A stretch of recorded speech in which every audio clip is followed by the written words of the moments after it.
भारतीय अर्थव्यवस्था के भीष्म पितामह कहे जाने वाले पूर्व प्रधानमंत्री डॉक्टर मनमोहन जी को सत सत नमन। आप देख रहे हैं वॉइस ऑफ आर के और मैं आर के। आज इस वीडियो में आपका स्वागत करता हूं। दोस्तों, आज मैं बात करने जा रहा हूं हमारे देश के प्रधानमंत्री, पूर्व प्रधानमंत्री रहे डॉक्टर मनमोहन जी का, जिनका निधन 26 दिसंबर 2024 को 92 वर्ष के आयु में हो गए। आज उनकी लाइफ के बारे में कुछ मूलभूत जानकारी हमें प्राप्त करेंगे कि वो अपने लाइफ में कितने संघर्ष किए, कहां से आए थे और क्या बने, कितनी संपत्ति को छोड़ के गए। तो बने रहिए इस चैनल के साथ और इस वीडियो को लाइक कीजिए। अगर आप पहली बार आए हैं तो आप इस चैनल को सब्सक्राइब कीजिए। दोस्तों, हम बात करते हैं कि वे कितने संपत्ति अपने लाइफ में बनाए। तो इससे पहले कि मैं उनके कुछ जीवन के बारे में बात करूं, क्योंकि वो कोई बड़े घराने या बड़े परिवार से नहीं आए हुए थे, बल्कि वो एक सिंपल साधारण सा मतलब जो पंजाब के मध्यम परिवार से ताल्लुक रखते हैं, जो कि वो एक छोटे लेवल से संघर्ष करते करते देश के प्रधानमंत्री पद तक वो बने रहे।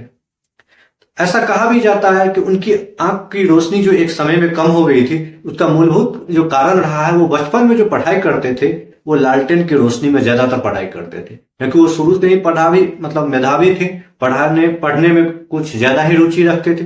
इस कारण से दिन भर वो कार्य करते और रात के समय अधिकतर वो अपना पढ़ाई पे फोकस करते।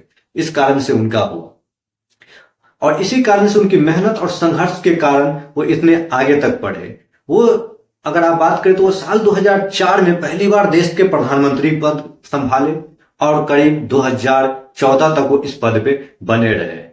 और इनके अलावा अगर आप उनके जीवन के बारे में अगर जानना चाहेंगे तो आपको मैं बताता हूं कि वो एक जाने माने अर्थशास्त्र के ज्ञाता थे, यानी कि एक ऐसे अर्थशास्त्र के बारे में उनकी जो नॉलेज थी जो हमारे देश को कई सारे गतिविधियों से अवगत कराए। और हमारा देश जो आज इतने आर्थिक तरक्की पे योगदान पे है, तो कहीं ना कहीं उनमें उनका एक महत्वपूर्ण योगदान है, जो कि 1991 का आर्थिक सुधार उनके बदौलत ही रहा है। वो कई सारे जगहों पे कार्य किए, जैसे कि अगर मान लो तो मैं आर्थिक सलाहकार के रूप में, यानी प्रधानमंत्री के वो आर्थिक सलाहकार के रूप में भी रहे, वित्त सचिव के रूप में वो कार्य किए, और देश के सबसे बड़े बैंक भारतीय रिजर्व बैंक आरबीआई के वो गवर्नर भी बन के रहे।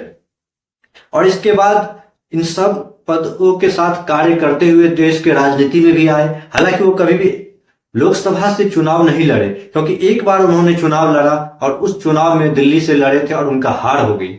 उसके बाद ही उन्होंने डिसाइड किया कि मैं कभी भी एक्टिव तरीके से मैं भाग लेके चुनाव नहीं जीतूंगा। लोकसभा से वो कभी नहीं बने, राज्यसभा से वो मेंबर बने और उसी के बदौलत वो प्रधानमंत्री बनते रहे। और इसके बाद जब वो 2014 में राजनीति रूप से जब प्रधानमंत्री पद से वो हटे, उसका एक्टिव राजनीति से खुद को दूर कर दिए, क्योंकि उसके बाद उन्होंने सोचा कि अब मेरा जो बचा हुआ जिंदगी है वो अपने परिवार के साथ मुझे बिताने हैं, क्योंकि उसके परिवार में एक पत्नी और 3 बेटियां थी। तो इनके बाद वो अपना पूरा समय अपने परिवार के साथ बिताने लगे। और इनकी संपत्ति के बारे में अगर मैं बात करूं तो जब वो 2013 में अपने एफिडेविट डाले प्रधानमंत्री के लिए या चुनाव के लिए, तो अपने हलफनामा में उन्होंने जो संपत्ति का खुलासा किया, तो उसके अनुसार करीब करीब 10 करोड़ 73 लाख रुपए के समथिंग में कहा गया, जिसमें चंडीगढ़ और दिल्ली में उनके पास 2 अपने प्लॉट थे, जमीन थे, घर थे, जो आज के समय में अगर उनकी वैल्यूएशन की बात करें तो कई गुना हो गए हैं। और उस समय उनके एसबीआई के पास अकाउंट था, जिसमें करीब 3 करोड़ 46 लाख रुपए के समथिंग जमा और इन्वेस्टमेंट थे। तो आज के मुताबिक जब मनमोहन जी इस दुनिया को छोड़ के जा चुके हैं, तो अब वो कितने पैसे या संपत्ति बनाए और वो अपने परिवार के नाम के। तो करीब ऐसा माना जाता है कि अभी का जो नेटवर्थ उनका है करीब 16 करोड़ से ज्यादा की है। उनमें उनकी चल और अचल सारी संपत्ति भी आ रही है, उनके पास गाड़ी भी है। एक बड़ी कहावत है उनके पास कि जब वो प्रधानमंत्री बने थे तो फिर भी उनको अपनी गाड़ी से इतना लगाव थे कि अपने काफिला में वो अपनी मारुति 800 को जरूर रखते थे।